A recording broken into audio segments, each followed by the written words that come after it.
Hello friends, আজকে আমরা আলোচনা করব নবম শ্রেণীর দ্বিতীয় মূল্যায়নের ভূগোল সাজেশন নিয়ে। সেকেন্ড ইউনিট টেস্টের ভূগোল সাজেশন, তৃতীয় অধ্যায় ভূপৃষ্ঠের কোন স্থানের অবস্থান নির্ণয়। তো চলো প্রথমে আমরা 2 নম্বরের কোশ্চেনগুলো দেখে নিই। 1 নম্বর, ক্রোনোমিটার কাকে বলে? 2 নম্বর, সেক্সট্যান্ট কি? 3 নম্বর, মহাবৃত্ত কাকে বলে? 4 নম্বর, সমাক্ষরেখা কাকে বলে? 5 অক্ষরেখা কাকে বলে? 6 নম্বর, নিরক্ষরেখা কাকে বলে? 7 নম্বর, প্রতিবাদ স্থান কাকে বলে?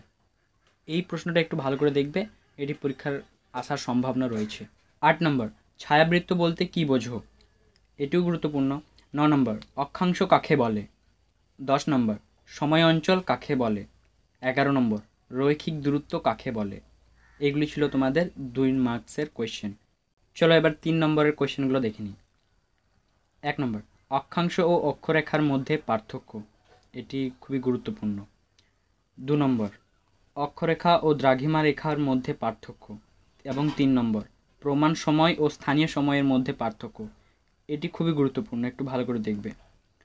তারপর 4 নম্বর, 180 ডিগ্রি পূর্ব ও 180 ডিগ্রি পশ্চিম দ্রাঘিমা রেখাকে একই দ্রাঘিমা রেখা বলা হয় কেন? তারপর 5 নম্বর, 180 ডিগ্রি দ্রাঘিমা রেখাকে আন্তর্জাতিক তারিখ রেখা বলে কেন? এগুলি ছিল তোমাদের 3 মার্কসের কোয়েশ্চেন। চলো এবার 5 মার্কসের কোয়েশ্চেনগুলো দেখা যাক। 1 নম্বর, গ্রিনিচের সময় তুলনায় ভারতের সময় এগিয়ে থাকে কেন? 2 নম্বর, নিরক্ষরেখায় অবস্থিত কোন স্থানের প্রতিবাদ স্থান নিরক্ষরেখাতে অবস্থিত ব্যাখ্যা করো। 3 নম্বর, স্থানীয় সময়ের পার্থক্যের সাহায্যে কিভাবে কোনো স্থানের দ্রাঘিমা নির্ণয় করা যায়? 4 নম্বর, কোনো স্থান এবং তার প্রতিবাদ স্থানের মধ্যে সময়ের পার্থক্য 12 ঘন্টা, চিত্রসহ ব্যাখ্যা করো।